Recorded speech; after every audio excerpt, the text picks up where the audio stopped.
সুধীমণ্ডলী, আমরা একজন নারী উদ্যোক্তার গরু মোটাতাজাকরণ খামারে এসেছি।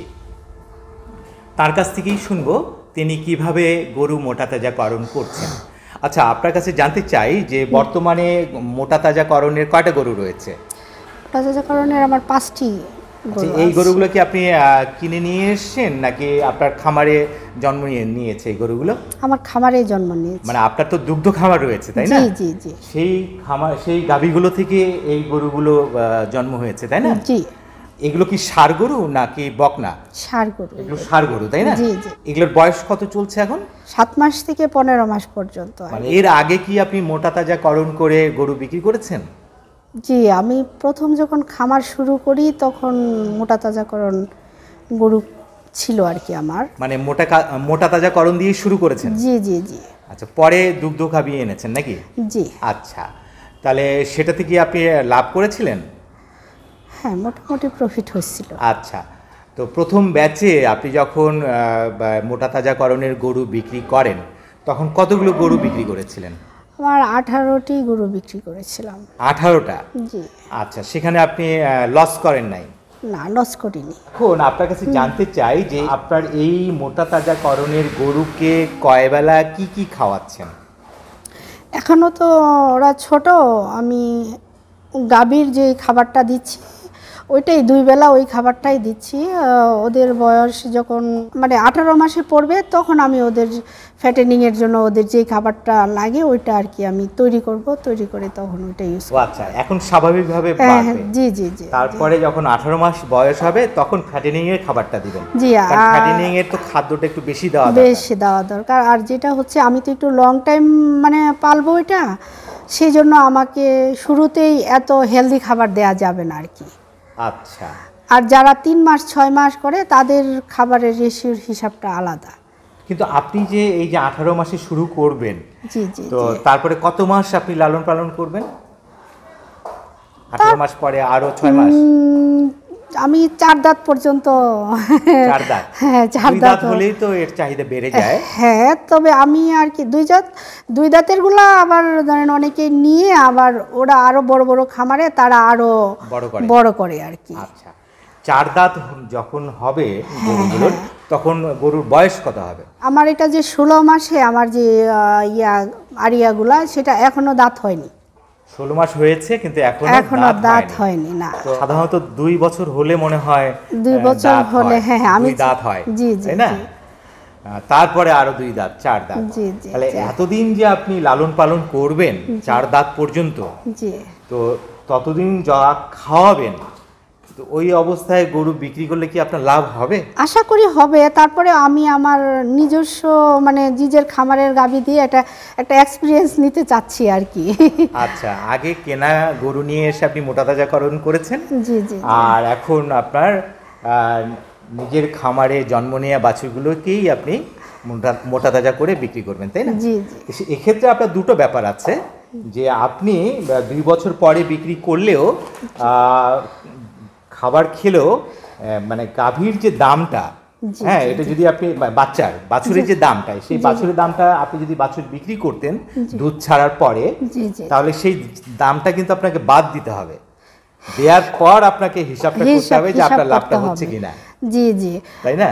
হ্যাঁ, এটা হচ্ছে কি আমি জাস্ট দেখতে চাচ্ছি যে কিভাবে মানে যেহেতু আমি খামার করবই, মানে কিভাবে করলে কোনটাতে প্রফিট বেশি সেটা আমি দেখতে চাচ্ছি আর কি। আচ্ছা, মানে প্রথমে আপনার একটা অভিজ্ঞতা হলো যে বাইরে থেকে গরু কিনে এনে মোটাতাজাকরণ করে বিক্রি করে যে লাভটা হয়েছে, আর নিজের খামারে জন্ম নেয়া বাছুর বড় করে বাজারে বিক্রি করে কোনটাতে বেশি ভালো লাভ হয় এটা আপনি দেখতে চাচ্ছেন? এটা দেখতে চাচ্ছি। যেমন আমার ধরেন ফ্যাটেনিং করলেও তো আমাকে কিনতেই হবে বাইরে থেকে, তাহলে আমি নিজেরটা না বিক্রি করে নিজেরটা দিয়েই আমি ট্রাই করি।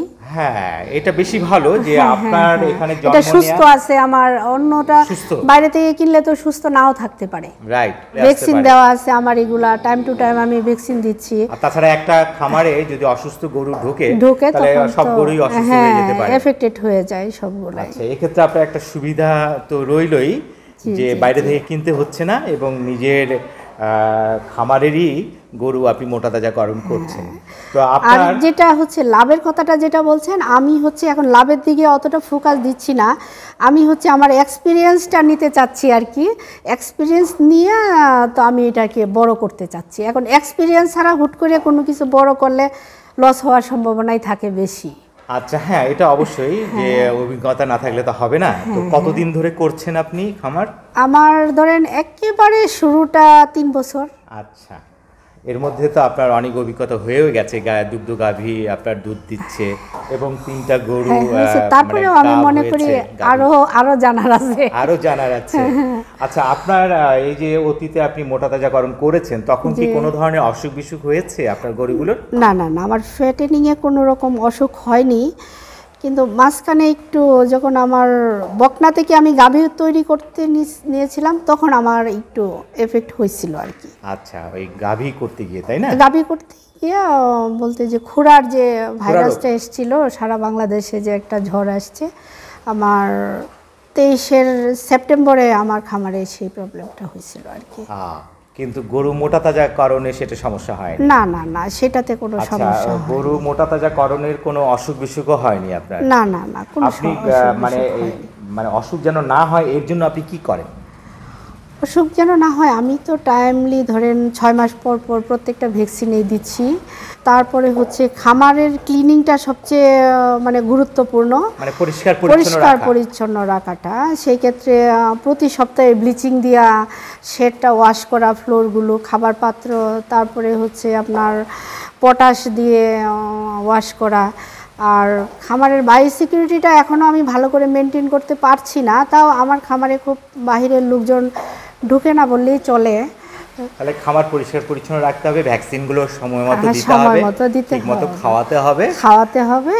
পর্যবেক্ষণটা ধরেন প্রত্যেকটা গরুকে প্রতিনিয়ত খেয়াল রাখতে হবে আর কি, প্রতিদিনই, যে আসলে তার কি সমস্যা, খাচ্ছে কি না। হয়তো শুরুতেই প্রবলেমগুলো ধরতে পারলে তখন আপনি ছোটোখাটো প্রবলেমগুলো আমি নিজেই আর কি সলভ করতে পারি। যেমন গ্যাসের প্রবলেম হইলে যেমন আমি যেটা ইউজ করি আর কি, যে আদার রসটা খাওয়াই, তারপরে আদার রস আর লবণ, বিট লবণ, ওটা খাওয়াই। মানে কিছু কিছু টুটকাও ইউজ করি, যেমন হ্যাঁ ভালো হয়। যেমন একজন ডাক্তারের একটা মানে ভিডিও আমি দেখি, রংপুরের ডাক্তার তৌহিদুল ইসলাম, ওনার হচ্ছে ওই LSD যেটা লাম্পি যে ডিজিজ যেটা, এটা উনি হচ্ছে নিম পাতার একটা ট্রিটমেন্ট আছে, আমি ওটা দেখে ট্রিটমেন্ট করছি, আলহামদুলিল্লাহ আমার ওটা আসছিল আমার খামারে, কিছু হয়নি। লাম্পি হয়েছিল? হ্যাঁ হয়েছিল, কিন্তু কিছু হয়নি। জি জি জি, আমি কোনো ঔষধ ইউজ করিনি। আপনার সঙ্গে কথা বলে ভালো লাগলো। আপনার আরো অগ্রগতি হোক এই প্রত্যাশা রইল, আমরা যেন আরো আসতে পারি আপনার সঙ্গে কথা বলতে। হ্যাঁ, ভালো থাকবেন। আর ভালো থাকবেন। আপনারা যারা ভিডিও দেখলেন, আপনারা সবাই ভালো থাকবেন, সুস্থ থাকবেন, সুখে থাকবেন।